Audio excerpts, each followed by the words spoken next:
We'll be starting in just a moment.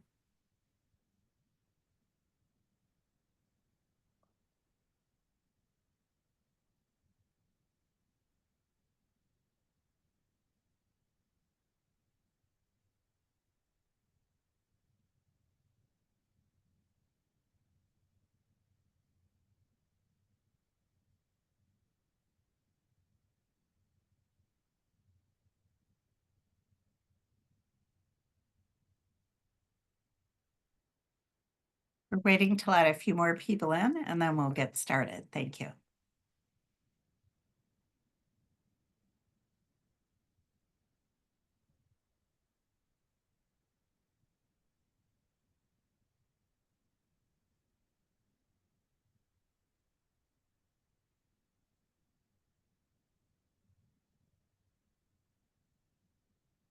Let's go ahead and get started. Welcome to the April 2025 National University Speaker Series. My name is Dr. Nancy Rowland Heinrich, and I have the honor of serving as the Executive Vice President of Community Engagement for National University. I also serve as the Executive Director of the National University Foundation. I'm proud to be the founder and host of our NU Speaker Series. Today, we so appreciate all of you attending the webinar, whether you are a student, an alum, faculty, staff, or community member. We pride ourselves on having the NU Speaker Series open to all interested participants.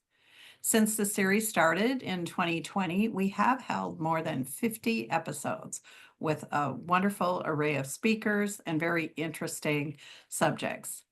All of our past speaker series have been recorded and are posted on the NU alumni website. Let me just share for a moment a little bit about National University for those of you who aren't familiar. We were founded in 1971 by a retired U.S. Navy captain, Dr. David Chagos. The university has had a very rich history of providing accessible and relevant higher education opportunities to meet the needs of non-traditional working and military students. To this day, nearly 50% of our undergraduate students are military affiliated. Over the years, the university has grown to serving over 50,000 academic students who are enrolled in more than 120 degree programs. NU has a very impressive alumni network of over 245,000 graduates. So many changes over recent decades. But let's move forward on introducing our topic and our speaker. So I'm very excited to talk a little bit about our topic today, breaking barriers, leading with confidence and impact, knowing that this is something that's going to resonate with many of you. And we have the pleasure of having one of our very own National University alums participating as our presenter today, Marianne Clyde, and also our moderator today is a National University alum, Teresa Kalismo Miller. Marianne is a very accomplished professional and transitioned from education to becoming a licensed therapist to becoming a renowned speaker. I'm also wanting to share that she is the CEO of Isn't She Amazing? And we'll hear more about that. Professionally, Marianne has founded and led companies. She's maintained a very strong and effective therapy practice. She delivers impactful presentation and has become a successful author. She is recognized for her transformational work with helping others to take a good view at their own lives and look at how can they transition to one resulting in greater impact, purpose, and fulfillment. Like to share that following today's presentation, we will have a moderated Q&A. So just enter your questions in the Q&A rather than the chat, and we will curate the question for our moderator to address with our speaker. I'm also pleased to share that Teresa Miller, who has her MBA from NU, is the founder and CEO of Connecting Corporations and Communities, 365 Connect. Teresa has over 30 years experience in events operations, project management, corporate engagement, and volunteerism. and she's also worked in nonprofit and program management and also in industries of sales, sports, and event sponsorships. I've known Teresa for probably 30 years. So we look forward to now to hear from Marianne and learn more about breaking barriers, leading with confidence and impact. This time, it's my pleasure to turn it over to our speaker. Audience, I truly hope that you enjoy today's presentation. Nancy, thank you so much. I'm so excited to be here. I'm going to share my screen if that's okay. And we've got a little PowerPoint. Nancy tells me how amazing the audience is for this speaker series, and so diverse and so accomplished. And so what I'm going to start out by doing is talking a little bit about, well, let's talk about no matter what walk of life you're in, we're going to learn about being leaders with confidence and impact in what area of your life, whatever area of your life you're in, whatever stage of the game you're in. So it's my privilege to share these thoughts with you. And then if you'd be leaving your questions in the chat, we'll get to the most important part, which is what you have to say and what you want to learn. So in the meantime, we're just going to talk about you are a leader. No matter what you're doing, you're a leader. People are watching you. People are listening to you. People are copying you. And sometimes that's a little bit intimidating. So what I'm going to talk about a little bit is what kind of impact do you want to make in the world? What kind of impression, what kind of message do you want to send?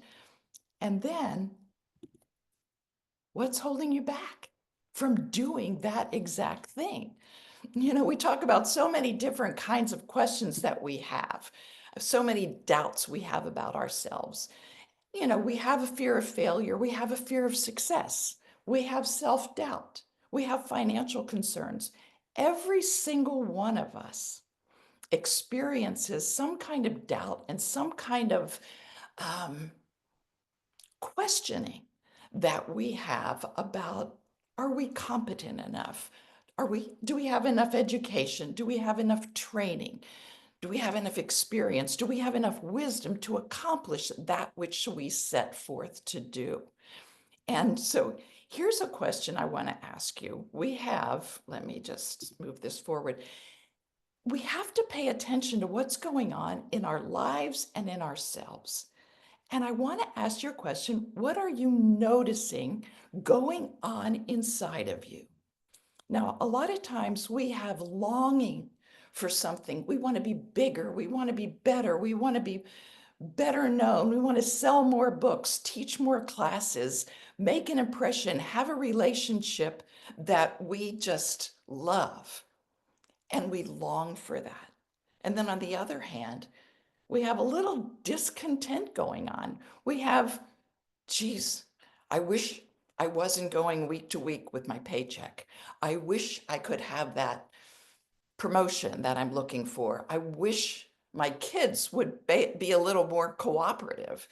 And you know, the thing is, so many women and people that I talk to tell me that they feel guilty for having longing or discontent in their lives because they think I should be grateful for everything. I have really a great life. I've done so much stuff. So I really shouldn't acknowledge my longing and discontent.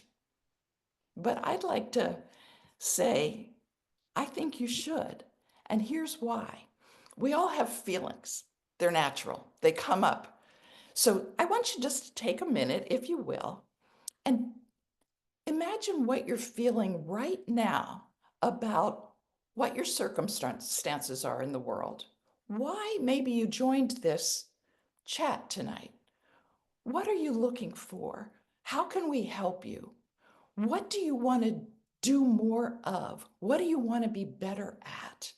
What are you sorry that you're involved in and you want to get out of it and you want to do something different? So take a minute and think, what am I feeling? We have all kinds of emotions, but What creates those emotions? Thoughts. My favorite little emoji in this thought thing is this little blue guy, because he's like, geez, he's looking around, he looks a little suspicious. Those people are talking about me. What are they saying? Am I being left out of the office politics? Am I being looked over for a raise? Is my spouse faithful? Are we thinking the same thing, or we have the same goals? And then you got an angry guy there. Are you angry? Are you angry about the way your life is turning out? Are you puzzled and overwhelmed by the way your life is turning out? Is there something that disgusts you, or makes you angry, or makes you hurt, or makes you sad? Or are there things that make you happy and thrilled that you're here and thrilled with your life? Are you living a life you love? We have all these emotions going on in us, but emotions don't just happen. They come from our thinking. You know that guy that cuts you off in traffic on the highway? And your immediate thought is, what a jerk. Well, then you're angry. That thought about him being a jerk, it wasn't what he did, it was what you thought about what he did. And you assumed he's being a thoughtless jerk. And so you're angry. So you end up finishing your drive to the office and you walk in, and now you're just ticked off. And it sets the stage for your entire day. Or it could be, say you're that little blue guy with this, the eyes that go back and forth, and you're suspicious. You don't trust anybody, or you don't trust somebody in particular. And it's your thoughts that make you feel unsteady. Your thoughts may be, somebody's talking about me. I'm being looked over for a promotion. Um, what are my kids doing? I should know what they're up to, but I don't. They never tell me anything. The thoughts in your mind are causing these emotions. When you watch something on TV and you get disgusted and you just want to barf up green like the little guy over there, it's something that's saying something's wrong. Now, I would like to suggest, if it's the thoughts that do make us feel a certain way, we have the power to choose different thoughts. And when you choose different thoughts, you get different feelings. You know that guy on the highway that cut you off that you thought was a jerk? You could simply change your thought to, I guess he's just in a hurry. Maybe he's got to get to the hospital to visit his sick father. Whatever it is, you can change your thought, and all of a sudden, your anger kind of just gives way to compassion. And so, any of the thoughts you're thinking that are causing negative emotions, you have the power to change them into something positive. When you do that, you change your emotions to something positive. When you feel better, when you're happier, you take more thoughtful actions. You're not doing knee-jerk reactions. You're not cutting somebody else off in traffic. You're not assuming somebody's passing you over for a promotion or something like that. You take an action that's thoughtful and positive and empowering. When you feel better, you take better actions, and then you experience different results. Because the way it works is you start with feelings, you start with your thoughts, they create your feelings. Your feelings then create or cause your actions, and that produces the results in your life. So, if you're noticing an emotion and you're wondering where it came from, all you have to do is back up to your thoughts. I'm suspicious, I'm angry, I'm feeling sick, I'm tired, I'm overwhelmed, and it's the thoughts that are causing that. And then what I want you to do is consider the results in your life today. The questions you should be asking are my results in my life, the circumstances in my life at the moment, are they a result of default actions? It's just, this is your go-to reaction. You're kind of maybe derailed, you're off track, you're feeling that something's not quite right. And it could be because your life has been being lived by you under the direction of this chaos and conflict and drama that comes into your life. And your default reaction could be the negative feelings you're feeling: anger, suspicion, nausea, frustration. Or is the results you're seeing, are they satisfying? Are they according to your plan? Are you happy with the results in your life because you have planned them? The important thing to realize is that you are the one in charge of your life. If you don't like the situations that you're in, you can change it. You're all going to live a life, and it's going to be either by default or design. And the design can come from you. So I want to ask you, are you a victim of circumstances? Are you being driven by this? You feel like a puppet, you just react? Or do you take time to look inside yourself to what you want in life, what you want your life to turn out to be? So who's in charge, you or circumstances? You see, you are the architect of your life. You are the final authority on what's best for you. Nobody can tell you if you should take that job or not. Nobody can tell you if you should ask for that raise or not. Nobody can tell you how you are feeling in a relationship and what changes you should make. You are the one with the answers inside of you. And when you take the time to notice what you're noticing, to ask yourself, what is this discontent and longing that I'm feeling in my life? And I know I should acknowledge those things, because this energy in the universe that creates all things, including you, the energy that beats your heart and breathes through you and makes your brain work and makes your blood flow, that is, you're all part of this creative process. You are essentially a co-creator of your life. You make the decisions, you form the vision, you create the dream.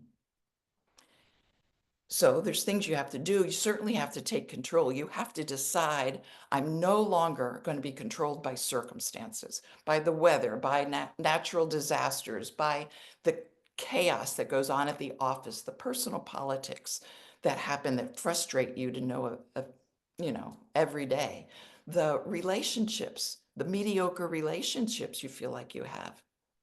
No longer. You decide, I am going to design the life of my dreams. And then you take bold action, not action that everybody else would take, but action according to your desires, and ask a bold question about what it is you want. Ordinary people ask other people, what should I do? They look to other people for wisdom. They look to other people for advice before they go to themselves, before they look at that inner knowing inside of themselves. What's the right thing to do? What would my competition do? The thing that happens when you look at what's my competition doing, and then you copy that, is you understand that your competition, if you do what your competition is doing, then you are only responding to what's already been done. And that doesn't get you anywhere, and that doesn't get you your dreams. What's the algorithm say on LinkedIn or on Facebook? What should I change my actions because of what the algorithm says? And one more time, if you look outside of yourself, you're going to get what's already been accomplished. What does everyone else in my position do? Well, you don't want to be everyone else in your position. You want to be that dream that you have formed, that vision of the person you want to become. That's your goal.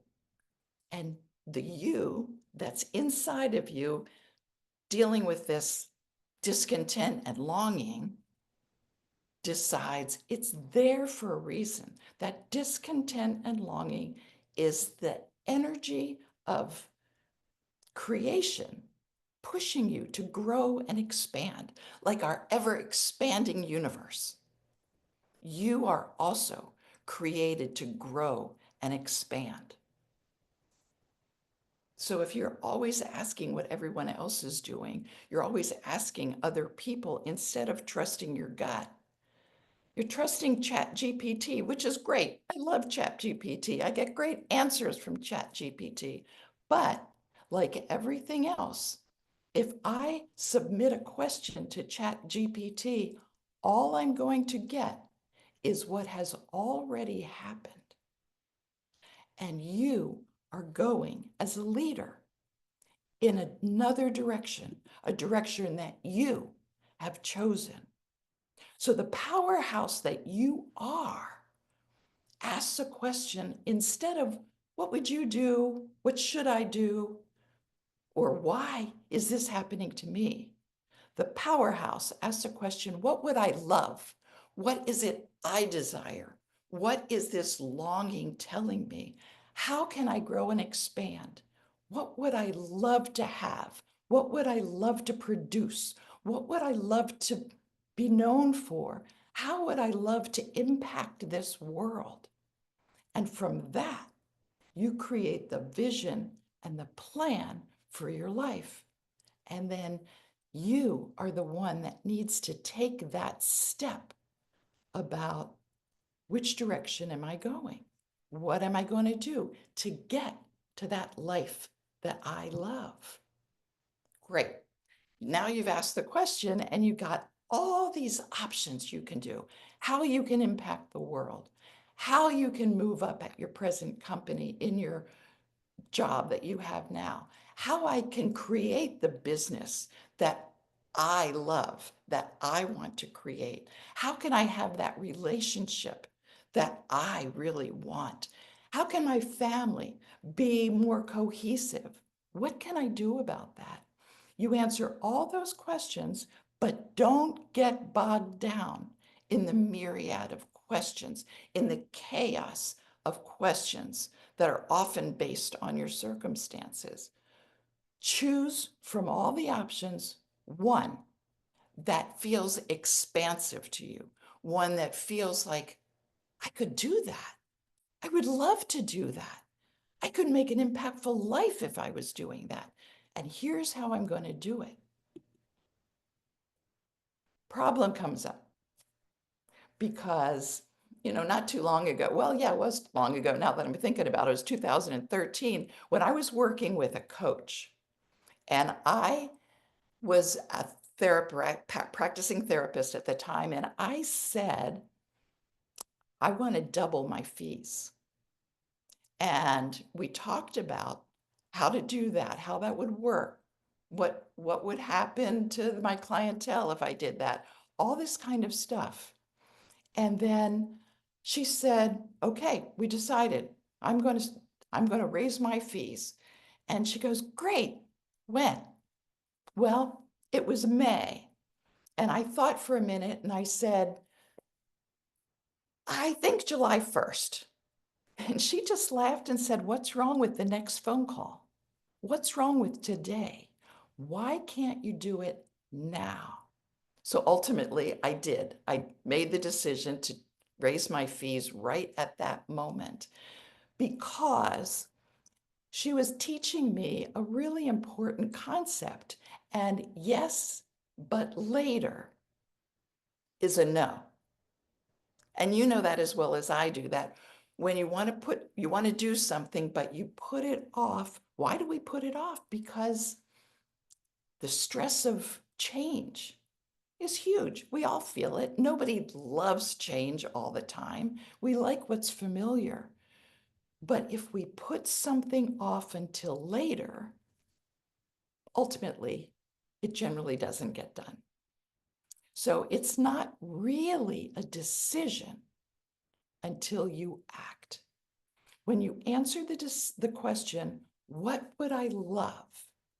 And you decide, okay, I'm going to start this business, or I'm going to go for this promotion, or I'm going to meet that person, or I'm going to make a phone call.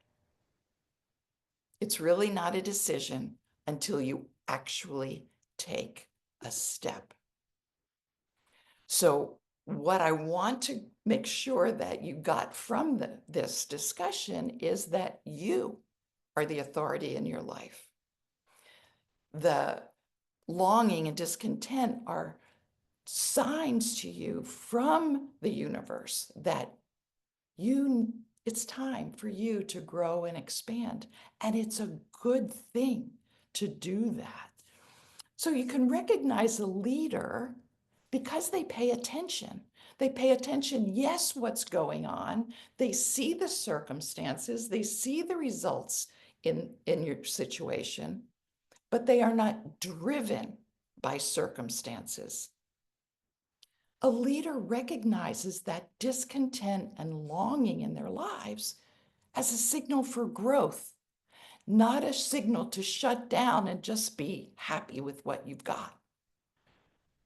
They realize that they're not controlled by their circumstances, but rather by an internal locus of power that lives within them. And it often whispers in a still small voice instead of the crazy chaos and noise that happens by paying too much attention to the circumstances to influence your life. A true leader knows he or she can control their thoughts. You probably have 60,000 thoughts a day. You cannot follow every single one. I used to have a friend I still have the friend, her husband has said to her, you have more good ideas in one day than I'll have in a lifetime, he said. You also have more bad ideas in a day than I will ever have in a lifetime. This is a very creative woman who's really constantly producing and reimagining her life. But the truth is, you can't follow all of your ideas. Some of your ideas make you feel good. Some of your thoughts make you feel bad. When you feel negative pull, you're not in productive mode. When you're angry, disappointed, depressed, yes, we pay attention and we fix those things, but you have to take the step of going back, changing your thoughts to something, no matter what the situation is, even if somebody's sick, even if it's an accident, even, stop screaming chaos in your mind and say, this is a negative situation. I need to do something about this. What shall I do? What can I do? That's an empowering question. But oh my gosh, why did this happen to me? Is a terribly not powering question. So you know that you can control your thoughts, which you also know will create different emotions, which will lead to new actions, constructive actions. Running around in chaos is not a constructive action. But saying, I need to call the fire department, I need to call 911, I can give mouth to mouth, whatever it is that you can do it.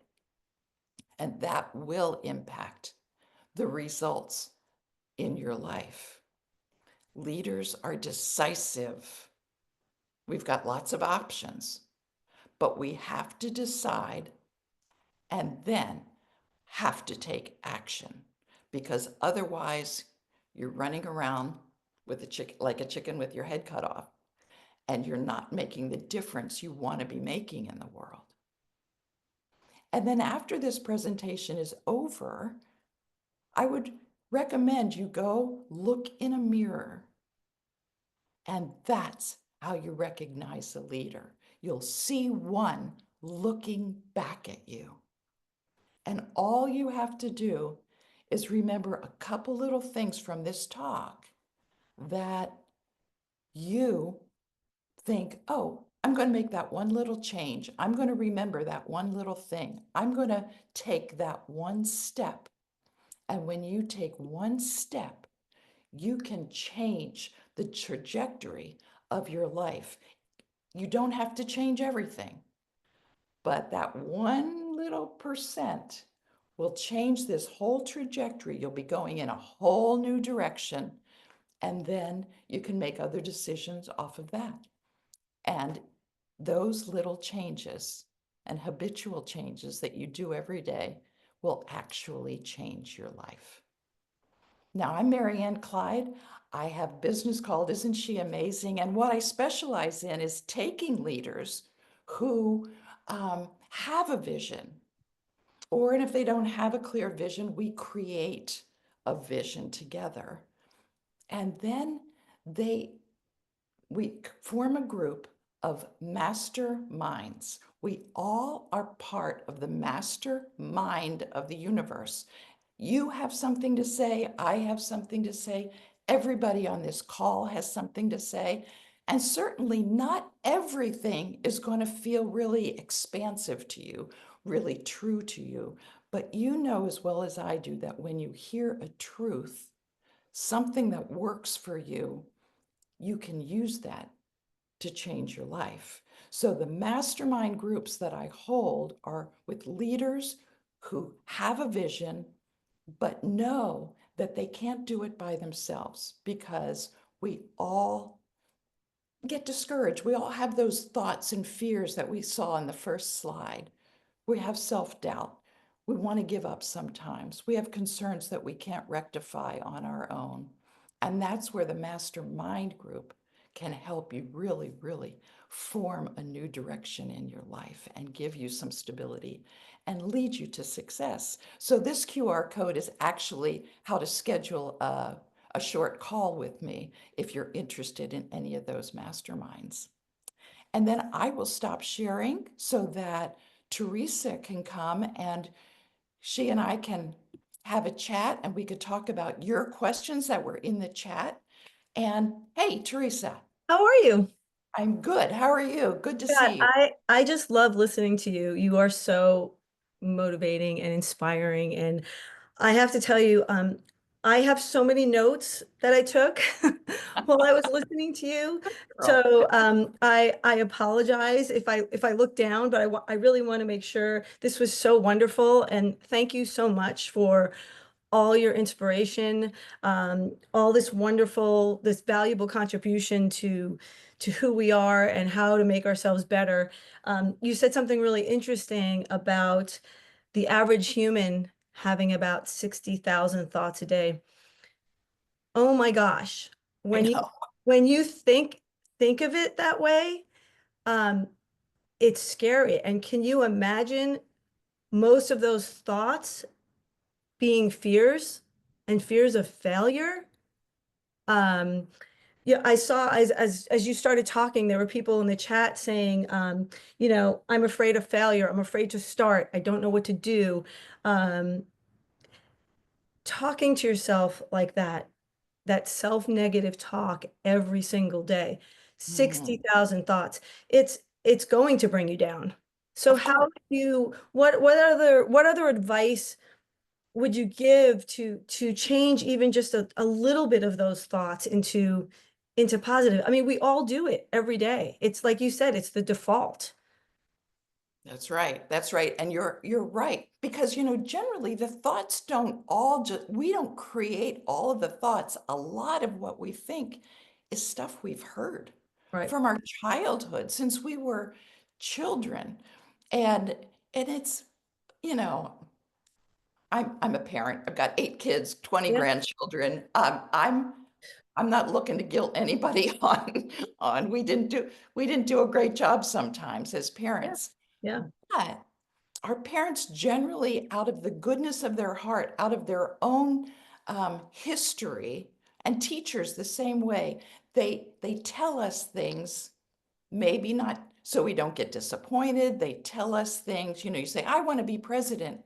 Oh, honey, you can realize, only one person can be president, and hardly Yeah. anybody ever gets to be president. So, you probably should be whatever. When I was going to college, it was a nurse or a teacher.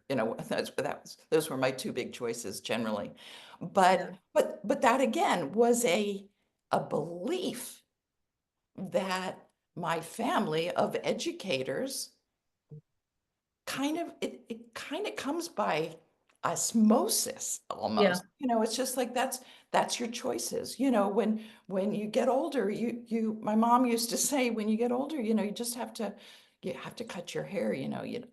Older women don't wear long hair, and I'm going, okay. So I cut my hair very short, and I thought, well, that doesn't look good. I don't like good, but I never thought to question it.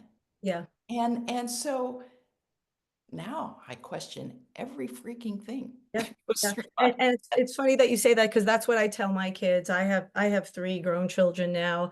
And the funny story about questioning everything is when my kids were young, I used to say to them all the time, um, question everything. Don't just take what you hear as the truth. Mhm. um, you have to look at the source, but question everything. So as my kids got older, and they would argue with me, I would say to them, well, where did this come from? Why are you arguing with me? Or, and they would joke and say, well, Mom, you taught me to question everything. Yeah. So it's such a great quality to instill in our kids. And even as we get older as well. Mhm. I think it's very important to be able to do that. Um, Yeah. I have a great quote that I had written down from Steve Jobs. And this is really interesting. He said, "Don't let the noise of others' opinions drown out your inner voice."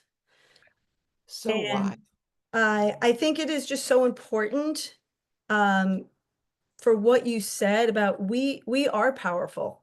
We hold the power about Mhm. what we think of ourselves. It's so hard to just change that that inner speak, so to speak, at Exactly. how we talk to each other.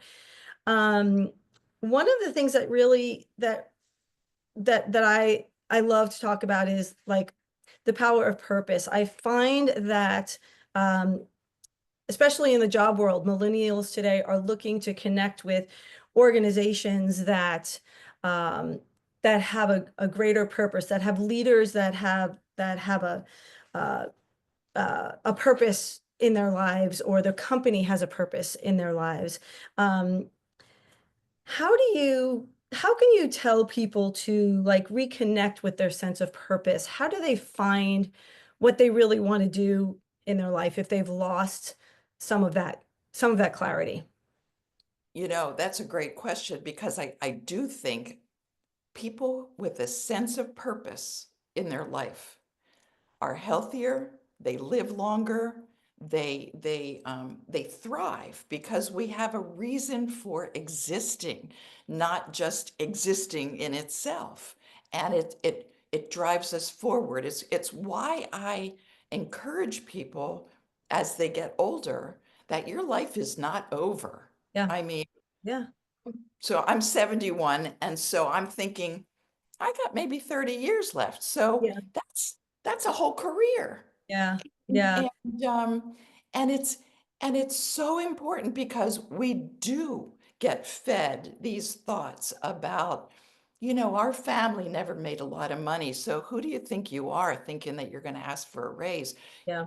None of us have ever made more than X, Yeah. and so forth.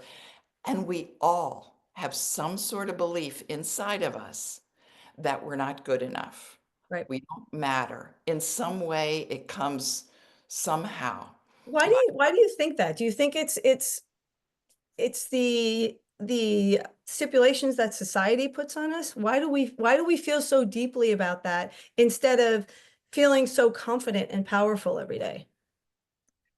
Well, I have a granddaughter that feels really darn comfortable, powerful every day. And I have to remind myself that, geez, she's really got a strong personality. And that's because she's got a strong calling on her life. Yeah. And it's but people tend to take that kind of enthusiasm and say, sit down and shut up. Yeah. Why don't you just, go over there? We're talking right now and we'll get back to you later. And it's those kinds of things. And, many years ago when we were supposed to be seen and not heard, it's Mm-hmm. it's just a nat it's not even in an ugly way that it's done. It's just like, Yeah, you we know, just take a back seat. children are to be quiet. Yeah. And or it could be your placement in the family between an older brother and a younger sister. And here, so I'm a middle child, so let's start talking about my pathology there. It's just we it comes from all sorts of things. Yeah. All it does is create who we are now, and that is the springboard from Yeah. how we become what we are really called to be and Yeah. who we're really called to be. Yeah, absolutely. I have a good question here. Mhm. How can we use the word no to lead to better results? Saying no can be really hard, right? For everybody, we're always afraid if we say no, people are gonna walk away or gonna think we're challenging them. But how do you use that word and turn it into a positive? Well, because there's so many, I'm a big say yes to life person. And when I lived in Tokyo, when I first moved to Tokyo, one of the other expat wives said to me, say yes to everything. And because you don't know how long you're going to be here. Yeah. And this is a really gift to be here. Mm-hmm. So you can have a yes mentality, but it must be balanced out with boundaries. Yeah, Because absolutely. yeah, I can say yes to a lot, Yeah. but I don't like to be overwhelmed. I don't like to be overworked. I don't, like demands on me that I feel like I'm exhausted at the end of every day.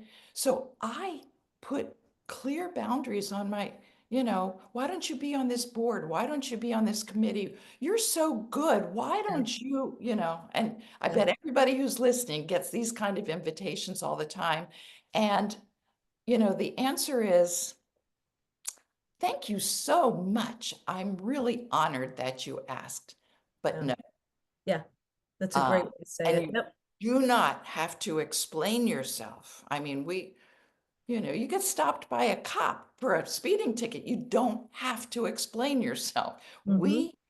We give out too much information sometimes. No is a full sentence. Yeah. Nope. I love it. I Yeah. love it. That's such a great answer. Thank Yeah. you. Thank you so And you much. don't have to give a reason. I can't make it to the party. Yeah. I have Yeah. another appointment. Yeah, we, Whatever. we always have to, we always want to give people more information than's needed. I don't know what that is. Is it to clarify ourselves? Is it what is, I don't know what that instinct is in us that we always have to explain ourselves to others. I think that's also a confidence thing. Yeah. It's a Comes from, self-preservation thing. You want people to like you and you want them to think that you have a good reason. It doesn't matter if you have a yeah, good reason. The Yeah. reason that you want to stay home and wash your hair is a great reason, and you don't have to tell anybody. Yeah. No, I tend to be an introvert myself. And so it's kind of like too much social, I'm perfectly well adjusted and I can do well at a party, but I'll tell you what, I get exhausted faster. Mm. So Oh, I well, know yeah. Yeah. times I need to say, I I have other plans that night. And Yeah, those plans could I be have I'm a taking I have a bubble bath. smaller social battery as well. My social battery runs out. I'm older too. I'm getting there, and my social battery runs out, and I'm the one that sneaks out of the room at night instead of saying goodbye. There you I'm go. the one that leaves right away. And that's your prerogative. Yeah, absolutely. Yeah. I have another really good question. Um, do you have suggestions right before entering a leadership meeting to enter with courage, no self-doubt, and fear of failing? I'm a new leader, first time in a role with this level of responsibility, and I'm quite anxious to meet my employees. What are your feelings on how do you make yourself big when you walk into a room? You already are big. This is why I have my tattoo says just breathe. Mm-hmm. As for 35 years, that's been my mantra is Mm-hmm. take a deep breath, because what that does is it just kind of cleanses you and gives you a couple of seconds to remind yourself that I am amazing. It's why I named my company Isn't She Mm-hmm. Amazing? Because Mm-hmm. I want everybody to know and be able to say, I I'm amazing because you are a creation of this creative energy, and Yeah. you're perfect and whole and complete exactly as you are, and you are in the position that you are in because other people believe that as well. Yeah. Yeah. So you are you need to tell yourself, I'm I am amazing. I am making an impact. Let the words come out that I need to come out to meet the needs of this particular group. And then you just trust that energy that fills you and flows through you, and understand, in this scheme of things, you can't screw that up. Yeah. You really can't. I mean, so what if you stumble on your words? So what if you forget an agenda on the the just a note on your agenda? It's in the scheme of things, all that stuff can be rectified. Yeah. And you know that you're a leader and people are watching you. Yes, yes, people judge you. They watch you to judge you. But the point is they're watching you because they admire you Yeah. Yeah. and they want to be you. So understand that there's a lot of people there that think you're awesome. Well, and I think too, what people forget is that um, we all feel a certain amount of inadequacy, right? Mm. When you walk into a room, like this question, this attendee was asking about this question, how do you make yourself feel big? Everybody is probably, and I told this to my daughter when she went off to school as a freshman. She was so scared. She said, I don't know if I'm making the right decision. I don't know if I'm going to make any friends. And I said to her, there are 20,000 other students in your position, right? Right now, in your position. So there are other people walking into that room, into that leadership forum or leadership conference.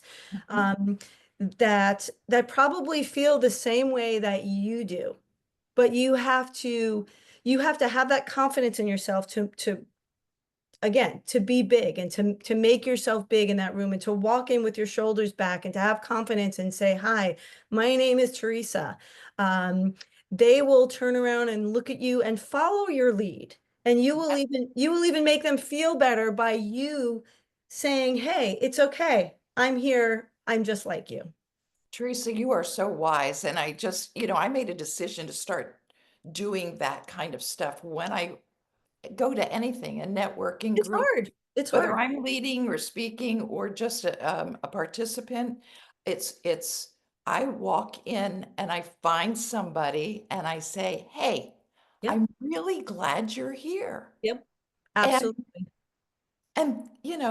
and that makes people feel good. Or And you then compliment someone. You compliment someone. I love your thing. I love your dress. I love your blouse. And you can almost see them breathing, absolutely, exhaling, going, oh, wow. Okay. Someone sees me, actually sees me. yeah, So, absolutely. That's genius. I yeah, love that. that's great. Okay. Another great question. What advice do you have for a fellow alumnus who is looking into their next career move, particularly entrepreneurship? Um, I don't know how old this attendee is in asking this question. I just know as an older individual, it's hard to figure out what you want to do once your kids are out of school, right? Or once you're in the second part of your life. How do you I don't know, what kind of advice can you give them? Well, I think it doesn't matter how old they are, right? It's just that our whole life is a series of transitions. Mhm. And frankly, the older you get, I feel like we're going through transitions every 15 minutes. It's just like it's Oh, yes. kids are gone, you lose your job, or you quit your job, or you want to try a new job, or whatever it is, or somebody gets sick, or a relationship ends, or whatever, that these transitions are great opportunities to ask yourself the question I was asking earlier, what would I love? And Mhm. if you don't think like, oh geez, I want to start a business making widgets, that's not what I want to do. If you don't have a specific idea, start doing the little things that make you happy. What brings me joy? Mhm. What makes me feel expansive? Like that that could fill me up. Yeah. Whether it's humanitarian work Mhm. or and what I like to do is I like to um, belong to certain. I'm not really a joiner, but I like to go to other networking groups and meet different kinds of people because Mhm. that's, we get in our little homogeneous groups and then we meet the same people, the same kind of people over and over, and that's wonderful. But you might, by going to a new networking group or joining a different kind of interest group of some sort, find people who have ideas that you have never even thought of. I mean, Yeah. some of the things I've done and some of the people I've met were never on my bucket list. I mean, who climbs, Mount Everest in their 60s? I mean, it's just I never thought about it. Or it's just there's so many things that that you have inside of you that you could expand on. Mhm. And so just make lists. I'm Yeah. what what do I love? And then you write down free form, just keep on going for as long as you can. I love this, I love that, I love this, I love that. And then go back through it and circle a couple that really make you feel, Mhm. wow, that Yeah. that could get me excited. Yeah. Yeah. Yeah, I love that. What would I love? What would I love to do? And I think an extension of that, or another question I know that is a big thing is, what is my why? Mm. I know Hmm. those are a big catchphrase these days is really what is my why? But if you really think about it, it's so powerful, and that will lead you to what you love and your sense of purpose, which will change your mindset into positive thoughts because you found your why, you found what you love to do, you have a sense of purpose now, and now you're just going to go out and do it. Yeah. But you know what? And your why always has something to do with you and your Yep. own needs Yeah. and and what you need to overcome or what you have overcome. I mean, Yeah. I would think about that the other day because I'm speaking to a group of therapists in a day or two. And so it's like the most important thing you can do is be the best you can be. Yeah. Like people become therapists because they need healing in some area of their life. I mean, Mhm. I got into it because at National University, I went for my master's in counseling psychology because it was, I had recently gotten divorced and I was feeling guilty about how am I screwing up the kids and all that kind of thing. And and it was like, I need to do this. I mean, I won't tell my whole story about a dream I had and all that stuff, but it was like, nope, you need to go sign up for graduate school and you Yeah. need to get this figured out. And Yeah. so it led me to my own therapy and then it led me to my own practice. Yeah. That's wonderful. Well, this has been really great. The last thing I wanna say is, I love everyone who knows me knows that I love my quotes and something that Eleanor Roosevelt said, taking that first step out of your comfort zone, do one thing a day that scares you. Once you get over that fear, you build your confidence every day. So I really want to thank you for being here. I think this was phenomenal, inspirational. I have so many notes. I'm going to read and go look at your blogs and all that wonderful stuff. And thank you, Nancy, so much for having me. It's been really wonderful. Thank all of you for that. It was really a fun time. Well, and here's the QR code again, so you can reach Marianne, and just would like to extend my deep appreciation to both of you for participating.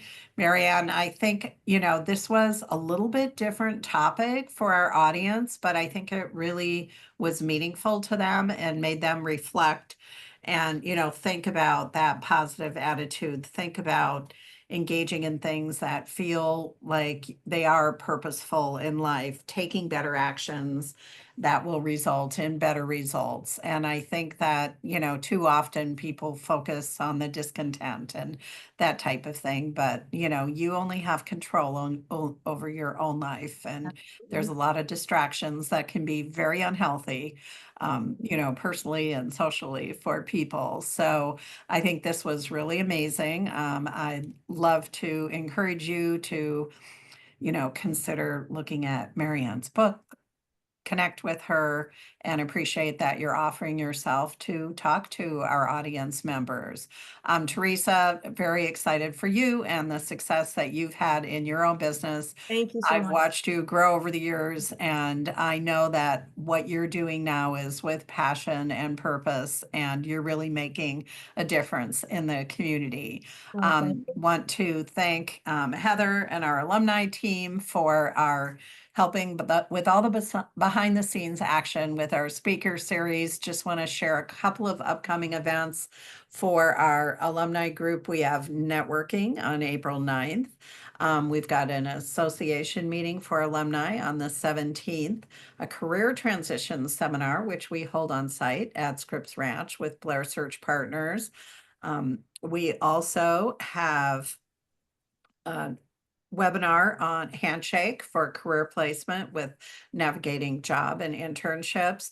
And then on the 28th, we have Navigator Networking, an opportunity for you to meet other NU graduates. And this pertains, some of these can be joined by students as well as our alum, but we know we have many other participants as well. And I do want to share that our next speaker series will be, oh, no, not that one yet, but our next speaker series will be in May, and we'll get information out to you on that. There we have, Heather put it in the site. It's on May 6th, and it's called Supercharge Your Productivity with AI. So I know we hear a lot about AI these days, but using it right and using it to truly benefit your personal and professional life, we'll hear from an expert on that area. And then just want to share with all of you, as National University is entering its 54th year in November, we did start our Foundation last year and had our first annual gala last July. And we're having our second annual gala on September 12th aboard the USS Midway Museum. So encourage all of you to consider going to our website, finding out more information, and consider attending. Last year we had over 600 people, so it was a delight. So thank you so much, Marianne, Teresa. Thank you, Heather, and truly appreciate all of you that join. And I know that each speaker series has a little bit different twist, but what's important to us is that you have gained some of those golden nuggets that you can bring into your personal and professional lives. So thank you so much. Good night. You.